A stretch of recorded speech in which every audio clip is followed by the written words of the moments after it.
पश्चिम बंगाल की राजनीति हमेशा टकराव और हिंसा के रंग में रंगी रहती है। कोई छोटी रैली हो, बैठकें हो या फिर विशाल मार्च, किसी भी प्रदर्शन के दौरान राज्य के किसी भी हिस्से में हिंसा भड़क सकती है। मशहूर बंगला कहावत जय जय लंका सई हुई रावण, यानी जो लंका जाता है वहीं रावण बन जाता है, ये कहावत बंगाल की राजनीति में एकदम सही बैठती है। बंगाल की राजनीति में हत्याओं और हिंसा को हथियार के तौर पर इस्तेमाल किया जाता है। यहाँ पर सत्ता संभालने वालों के चेहरे जरूर बदलते रहे हों, लेकिन उनका चाल चरित्र रत्ती भर भी नहीं बदला। एक अनुमान के मुताबिक बीते 6 दशकों में बंगाल में लगभग 8,500 लोग राजनीतिक हिंसा की बलि चढ़ चुके हैं। हिंदी फिल्मों की कहानियों की तरह खून का बदला खून की तर्ज पर खूनी राजनीति का दौर अब यहाँ काफी मजबूत हो चुका है।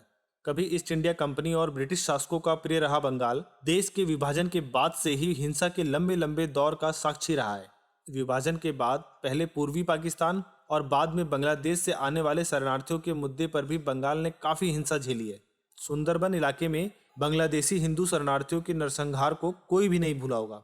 इसी वर्ष नक्सलियों ने जिस निर्ममता से राजनीतिक काडरों की हत्या की, सत्ता में रही संयुक्त मोर्चे की सरकार ने भी उसके दमन के लिए उतना ही हिंसक और बर्बर तरीका अपनाया।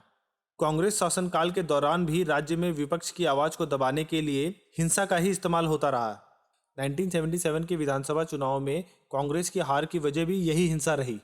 लेफ्ट ने सत्ता पाने के बाद हिंसा को संगठित तरीके से राजनीतिक हथियार के तौर पर इस्तेमाल करना शुरू किया। लेफ्ट के शासन में हुए कुछ मुख्य हत्याकांडों में से एक है सेनबाड़ी हत्या और मरीच झापी नरसंहार।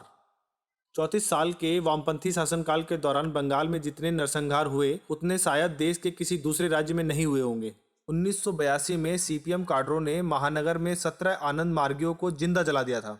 2007 में नंदीग्राम में अधिग्रहण का विरोध कर रहे 14 बेकसूर गांव वालों को भी मार दिया गया। नंदीग्राम और सिंगूर की राजनीतिक हिंसा और हत्याओं ने ही सीपीएम के पतन का रास्ता साफ किया। नेशनल क्राइम रिकॉर्ड्स ब्यूरो के अनुसार पश्चिम बंगाल में 2018 में सबसे ज़्यादा राजनीतिक हत्याएं हुई। पूरे देश में 54 राजनीतिक हत्याओं में से 12 अकेले पश्चिम बंगाल में दर्ज की गई। 2011 में तृणमूल कांग्रेस के सत्ता में आने के बाद भी राजनीतिक हिंसा का दौर जारी रहा। दरअसल लेफ्ट के तमाम काडरों ने धीरे धीरे तृणमूल का दामन थाम लिया था, यानी दल तो बदले लेकिन चेहरे नहीं। अब धीरे धीरे बीजेपी के सिर उभारने के बाद एक बार फिर नए सिरे से राजनीतिक हिंसा का दौर शुरू हुआ है। चूंकि बंगाल में कुछ ही महीने में विधानसभा चुनाव होने वाले हैं, इसीलिए हाल फिलहाल में बंगाल राजनीतिक और सांप्रदायिक आधार पर पहले से कहीं अधिक संवेदनशील है। राज्य में राजनीतिक बयानबाजी के अलावा हिंसा में तेज वृद्धि देखने को मिली है। दोस्तों, आपके हिसाब से बंगाल में हो रही इस राजनीतिक हिंसा की असली वजह क्या है? अपना जवाब कमेंट बॉक्स में जरूर दें।